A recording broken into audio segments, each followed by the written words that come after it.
A primeira festa literária da diversidade sexual acontece em Fortaleza, no Centro Cultural Belchior, nos dias 1 e 2 de fevereiro. E nós estamos no bate-papo literário que recebe autores que estão participando aqui da nossa mostra.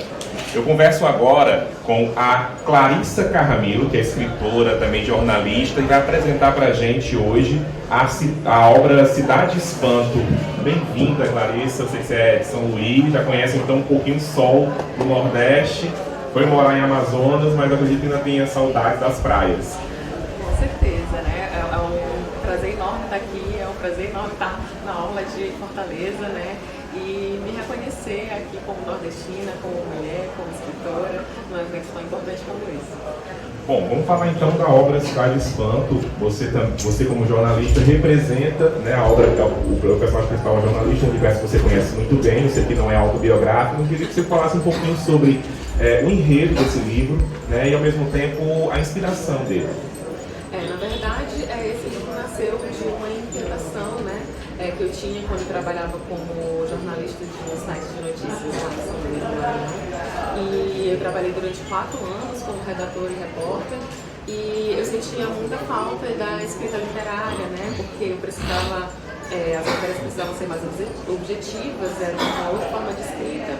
E eu, como sempre tive, né, essa coisa de escrever, literatura, eu sentia muita falta. Então começou como um exercício, né, de descrever alguns fatos que ocorriam, algumas pautas até que chegavam até nós, de forma literária, e acabou se tornando esse livro que está aqui hoje publicado, né. Então foi um processo longo, até de maturação dessa ideia, de maturação da intenção de publicar, da intenção de me ver como escritora, como criadora de literatura, né? E então isso durou mais ou menos uns 4 anos para chegar onde a gente está aqui hoje, né? Com a obra publicada e sendo exposta aqui na frente. A personagem principal, a jornalista, o nome dela aqui, a Antonella. Queria que você falasse um pouquinho sobre a Antonella. Em que universo a Antonella habita, né? E quais são as inquietações da Antonella, que é um pouquinho de curiosidade para o nosso público leitor. Bom, a Antonella é uma protagonista, né, que eu quis trazer assim, quem são os protagonistas de Cidade Espanto, na verdade? Ela é a grande protagonista, mas ela também se confunde com a cidade de São Luís, por isso o nome do livro é Cidade Espanto. Né? Então, a Antonella, ela transita por São Luís, é uma protagonista que traz São Luís também como protagonista. Então, como jornalista, ela transita por São Luís, ela cobre alguns fatos, né? Algumas como pautas que chegam a ela para a cobertura. Então, nesse transitar dela pela capital maranhense, ela mostra um pouco de como é a São Luís contemporânea, né? E uma das propostas sair um pouco dessa coisa do Nordeste como um símbolo de sertanismo, né? Porque afinal de contas as capitais nordestinas, né, hoje, elas são capitais muito urbanizadas, né, violentas, né, onde você tem muito acesso e são tão modernas quanto outras capitais do Brasil. Então a proposta é um pouco trazer, né, dessa vida moderna no Nordeste que vem acontecendo e mostrar um pouco de como são essas capitais nordestinas contemporâneas, né, fazendo uma literatura que conversa um pouco com o público atual. Então a Antonella, eu acho que ela faz isso muito bem por ser jornalista, né, e é o que vem bem a calhar tanto para mim quanto para a Antonella, né, para mostrar uma São Luís contemporânea sobre o mundo que é isso. Interessante essa história do conflito da cidade personagem e a cidade com personagem. Também queria tratar contigo, sei que essa obra é fruto também de um esforço que você concorreu ao edital público, né, para conseguir financiar a produção do livro e a reprodução do livro. Queria que você falasse um pouquinho sobre esse edital público e da importância de a gente ter incentivos culturais, né, nesse momento em que ainda acham no país, né, que incentivo cultural é mamata. Olha, eu costumo dizer e faço questão de dizer que o apoio do edital, a ação de fomento à literatura, a política pública voltada para a literatura, foi o divisor de águas na minha vida, assim, porque até então eu não via a oportunidade de ver o meu trabalho, de transformar o que eu escrevia como literatura em trabalho. Era tudo muito engavetado, confesso que até um pouco envergonhada. A gente sai do armário, como LGBT, sai do armário também como escritor, né? É um processo, né? que a gente vive. Então, eu não dizia para ninguém que eu escrevia literatura, que eu fazia literatura, eu tinha vergonha disso. E quando eu vi o edital aberto e vi essa oportunidade, eu vi, poxa, isso pode se tornar real. Então, uma coisa que até então eu não tinha realizado veio através de uma ação de fomento, de uma política pública que foi muito importante, né? Então, eu costumo dizer que é um divisor de águas que foi na minha vida e pode ser na vida de muita gente. É muito importante que a gente continue tendo esse tipo de incentivo. Eu acho que pode fazer com que muita gente boa que está aí no armário literário, né, se profissionalize e veja naquela uma oportunidade de trabalhar com o que gosta, de fazer o que ama. Vamos falar desse armário literário mais um pouquinho, porque geralmente jornalista, para quem não é jornalista, a gente é habilitado, né, na profissão através da construção de um texto objetivo, né? Então, quanto mais objetivo for o texto jornalístico, né, mais, digamos assim, bem aceito, inclusive dentro dos próprios críticos dentro da categoria, quanto mais objetivo ele é, mais bem aceito ele é entre esses críticos. Então, a obra literária, quando a gente começa a escrever literatura, a gente ultrapassa essas barreiras. Então, acho que um pouco desse preconceito interno que o jornalista tem em relação à obra literária, ou de ele mesmo produzir literatura, parte muito dessa coisa que ele é martelado 4 anos para escrever, né, de uma forma, dentro de um padrão, dentro de um série de critérios que retiram realmente, em alguma parte, a essência da subjetividade. Eu queria que você falasse também disso, né, você me colocou no começo que tinha vontade de ser escritora desde sempre, se tornou jornalista e apareceu depois como escritora. Como foi essa metamorfose aí ao longo do tempo? Olha, eu posso falar muito bem sobre isso, mas quem fala muito bem sobre isso também é a Antonella na obra, né? Ela é jornalista e tem, na verdade, ela discute isso, né? Internamente é um conflito para ela. Eu trago muito essa questão do editor que chega, tem que chegar o texto, tem que chegar o texto. Essa coisa de você ter que escrever de uma forma mais objetiva e perder a sua capacidade de criação. E aí ela se questiona em algum momento como pode ela ter se tornado uma jornalista que não lê, né? E aí eu acho que é muito isso, eu trago um pouco dessa rotina do jornalista, que são pessoas que são ligadas à escrita jornalística, não é uma escrita literária, mas é a escrita de alguma forma, que são pessoas que trabalham num ritmo acelerado, que traz problemas emocionais, traz problemas físicos até, e que não tem a oportunidade, às vezes, né, de escrever de outra forma e de ler mesmo coisas que poderiam ajudar para o próprio trabalho dele. Então, eu faço também essa crítica no livro, né, sobre essa rotina do jornalista, essa coisa do jornalista multimídia que ele precisa fazer 1 milhão de coisas, precisa ser profissional 24 horas, né. Então, eu trago um pouco desse cenário jornalístico, né, que tem lá em São Luís, e muita gente, né, pode reconhecer algumas coisas em outros lugares também, né.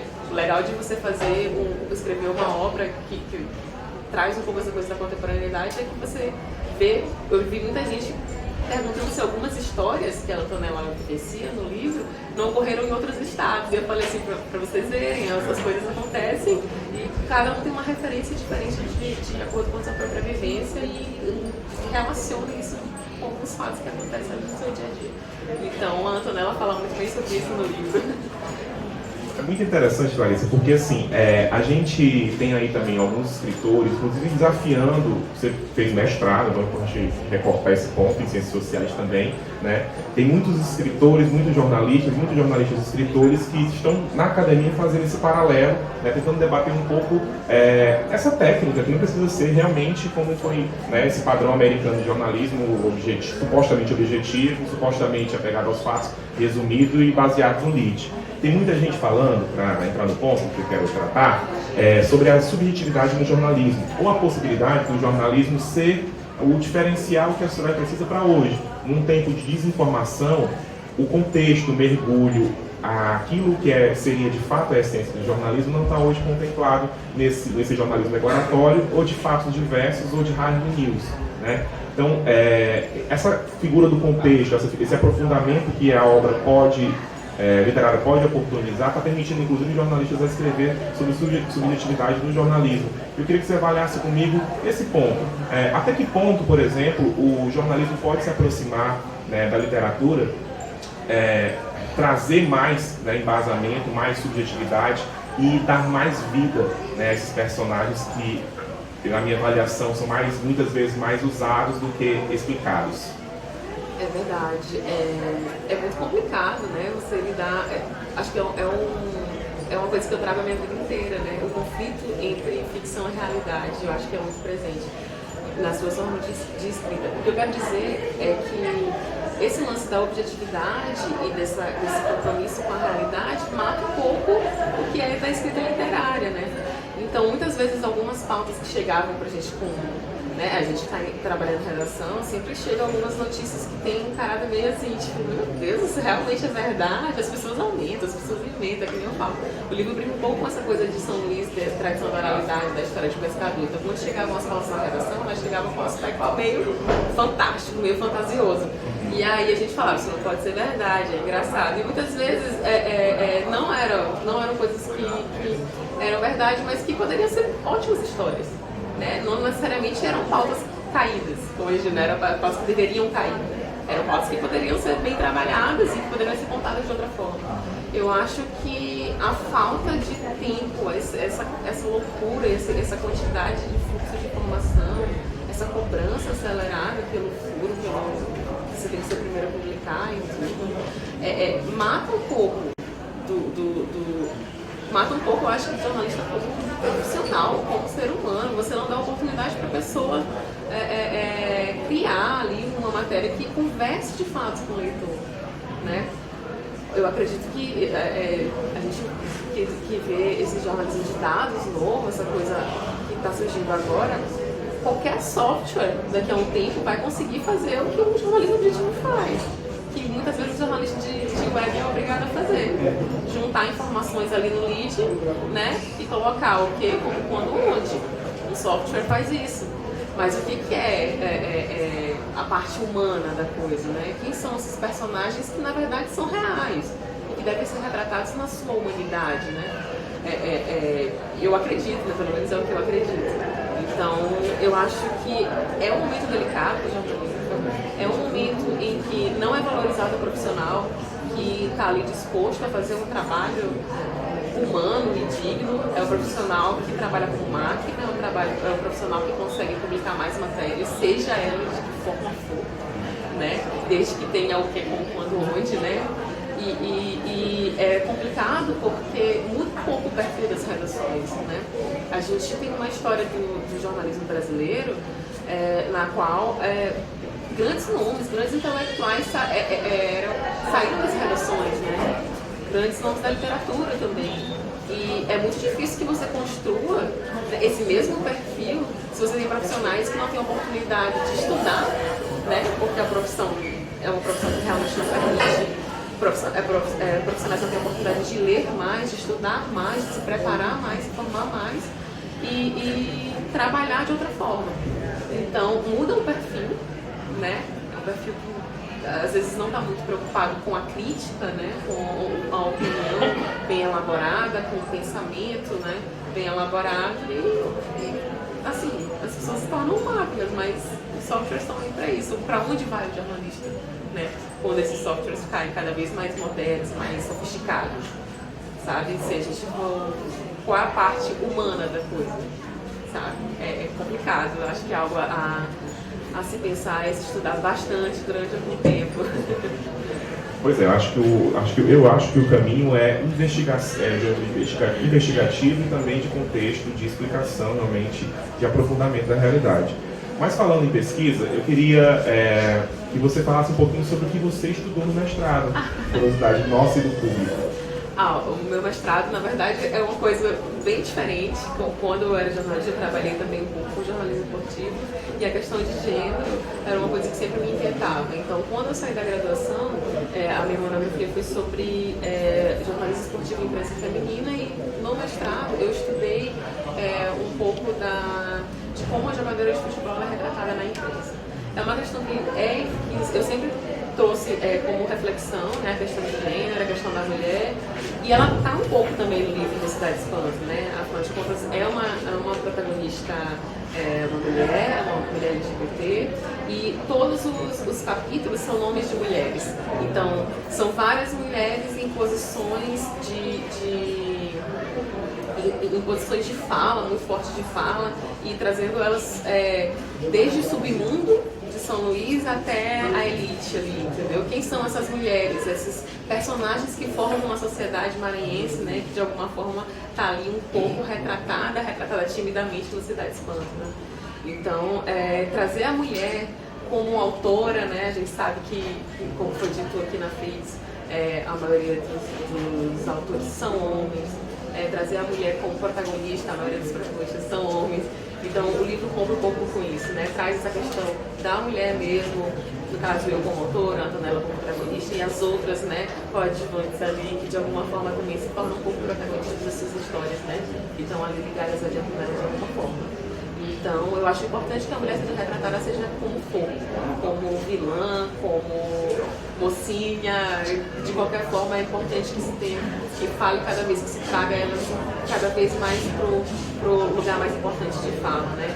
Pra gente romper um pouco com essa barreira na literatura.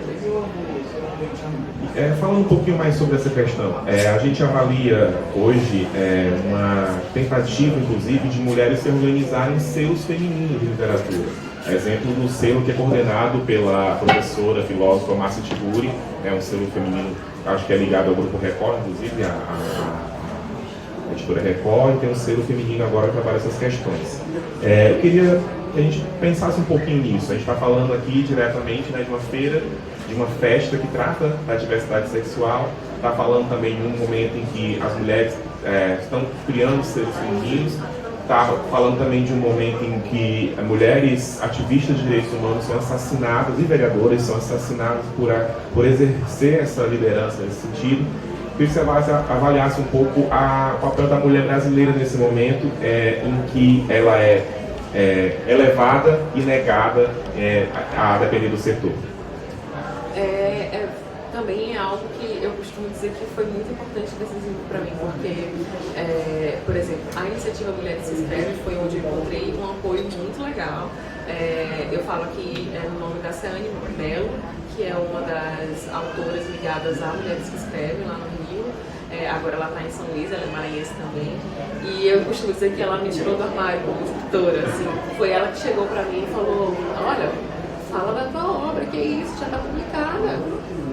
Te chama de escritora, fala, eu sou escritora, Clarissa Carramilli. E essa coisa de se empoderar, né?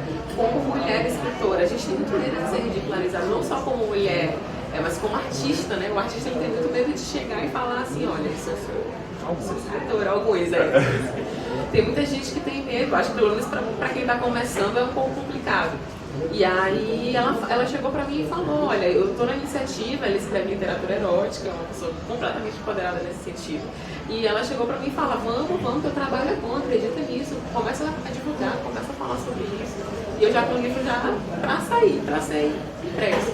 Então é muito importante, por exemplo, a formação desses grupos, a Mulheres que Escrevem, no meu caso, foi muito importante. Tem o Leia Mulheres também, né, que eu já ouvi falar, e muitos outros que a gente vê aí, clubes de leitura. É preciso ler mais mulheres, é preciso ouvir mais músicas de mulheres. Eu acho que é muito importante que a gente, assim, conversa de roda de amigos, a gente já falou assim: na tua playlist do Spotify, quantas mulheres tem, sabe? E assim, a gente acaba se deparando com uma realidade que não tem tantas assim. Que espécie de feminista eu sou, sabe? Que eu não compro arte que é feita por mulheres. No próprio estudo um pouco assim, a gente estuda diariamente nessa coisa de construir uma literatura maranhense. Eu estava pesquisando esses dias e fiz uma lista de autores maranhenses que eu gostaria de estudar mais e não tinha mulheres. E eu falei assim: o quê? Cadê? Não tem uma mulher assim, no Maranhão que tenha sido um nome grande, né? E aí eu fui estudar e fui descobrir já, depois de velha, como a gente diz, a Maria Fernandes Reis, que foi uma das maiores romancistas brasileiras. E eu não fazia ideia disso. Por quê? Onde foi parar? É o único busto agora lá em São Luís, tem na Praça Deodoro, tem uns bustos, né? São os nomes importantes da cultura maranhense. E ela, eu acho que é a única mulher que está lá presente entre os escritores. Então é algo a ser pensado, é algo a ser observado com carinho. E eu acho que as mulheres têm que tomar esse curso para si e se comprar, e se ler, e se exaltar, né? Por favor. Maravilha. Queria que você falasse, Clarissa, de onde nós podemos encontrar a sua obra, né? Em que lugar é vendido, você tem para vender na internet, para a gente poder aí compartilhar um pouquinho mais com o que vai assistir nossos vídeos. Tá, olha, eu tenho divulgado a obra em vários eventos literários, então eu vou aproveitando para deixar nos lugares, mas na internet eu vendo no site da Amazon, então é muito simples de comprar, muito tranquilo. No meu próprio site pessoal, www.clarissacarramil.com, e aí eu já mando o livro assinado, tudo, com uma pessoa que é. E pela internet, assim, presencialmente lá em São Luís, eu vendo na Livraria Leitura, e aqui eu tô vendo ainda um local para vender, provavelmente a gente vai ter algum local vendendo aqui em São Luís, porque tem, ou em São Luís, desculpa, em Fortaleza, porque tem muito maranhense por aqui e o pessoal sempre procura, então provavelmente vai ter aqui também. Tem muitos vendedores aqui, né? Eu conversei com Clarissa Carramil, né, que está lançando aqui na nossa festa literária O Cidade Espanto, uma obra que narra as aventuras de uma jornalista na cidade de São Luís e as aventuras de São Luís na visão da jornalista. Muito bem, muito obrigado, curta mais um pouquinho o nosso sol e seja bem-vinda sempre a Fortaleza. A gente volta na sequência com a apresentação de mais autores e mais obras na primeira festa literária da diversidade sexual de Fortaleza, que acontece nos dias 1 e 2 de fevereiro no Centro Cultural Belchior.